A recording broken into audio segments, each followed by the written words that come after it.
God has been very kind. त इहो जेको आहे means I feel so blessed and इहो सिर्फ़ु मुंहिंजे लाइ प्राउड मोमेंट न आहे, मुंहिंजी पूरी फैमिली लाइ, कम्युनिटी लाइ, बल्कि पूरे सिंध लाइ इहो प्राउड मोमेंट आहे। एंड इन सां हिकिड़ो जेको पॉज़िटिव एग्ज़ाम्पल प्रोजेक्ट थिए थो त असांजूं छोकिरियूं कंट्रीब्यूट करनि थियूं, पॉज़िटिवली कंट्रीब्यूट करनि थियूं, मुंहिंजे लाइ सभ खां वधीक सेटिस्फैक्शन जी उहा ॻाल्हि आहे। अगरि तव्हां मुंहिंजो प्रिपेरेशन फेस पुछंदो त उहो त हार्डली असां चवंदा आहियूं 1 ईयर 2 ईयर, पर it is the result of my long struggle of life.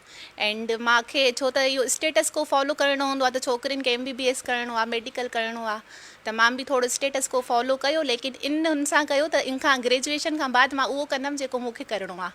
त मूंखे पुलिस सभ खां चैलेंजिंग जॉब लॻी, छो त उनमें मूंखे इहो फील थियो त इनमें असां ट्रेंड सेटर थी सघूं था, ॿियनि जे लाइ एग्ज़ाम्पल क्रिएट करे सघूं था। त उन ट्रेंड सेटर थियण जे लाइ I always wanted to go for police.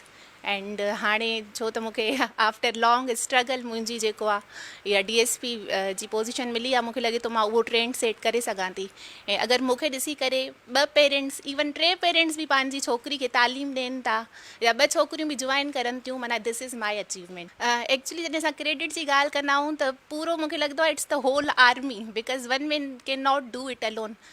लेकिन मां जेको सभ खां वॾो क्रेडिट ॾियां थी, वॾो सोर्स ऑफ इंस्पायरेशन, उहो मां पंहिंजे फादर खे ॾियां थी।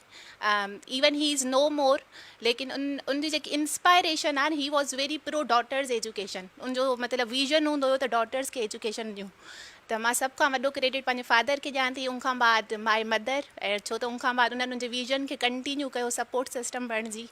एंड ॿियो मां पंहिंजी फैमिली ऐं सभिनी उन मर्द हज़रात खे ॼाण थी, जीअं मुंहिंजा एल्डर कज़न्स आहिनि, मुंहिंजा ब्रदर्स आहिनि, इन्हनि कॾहिं असांखे रेज़िस्ट न कयो। मतिलबु इन्हनि ईअं न चयो त असां हिकु कंज़र्वेटिव फैमिली मां तालुक़ु रखूं था, कंज़र्वेटिव जैकाबाद मां तालुक़ु रखूं था, त तव्हांजी तालीम बंदि कई वञे।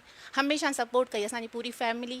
त मां इहो सॼो क्रेडिट उन्हनि खे ॾियां थी ऐं पंहिंजी महिनत खे ॾियां थी। सभ खां पहिरियां त मुंहिंजो पेरेंट्स लाइ उहो ई मैसेज आहे त तव्हां ज़रूरु पंहिंजी छोकिरियुनि खे तालीम ॾियो ऐं उन्हनि खे हमेशह सपोर्ट करो। उहे जेको बि करणु चाहिनि थियूं, तव्हां उन्हनि खे सपोर्ट करो।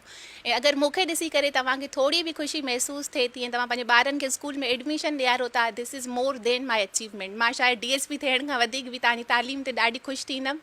ऐं उनखां बाद उन्हनि सभिनी एस्पायरेंट्स खे, नौजवाननि खे, छोकिरियुनि खे मुंहिंजो हिकिड़ो ई मैसेज आहे। मां जॾहिं तयारी करां पई न, मुंहिंजे हर नोटबुक ते 2 मां लाइन्स लिखियूं आहिनि। तव्हां ॾिसो उहे 2 लाइन्स अॼु बि लिखियल आहिनि। उनमें इहो आहे कि तू क़यामत तक धरना दे के बैठ है क़िस्मत में, कोशिशों से कभी इस्तीफ़ा नहीं दूंगी। त तव्हां बि कोशिशि कंदा रहो, छो त कोशिशि करण वारे जी कॾहिं बि हार न थींदी आहे।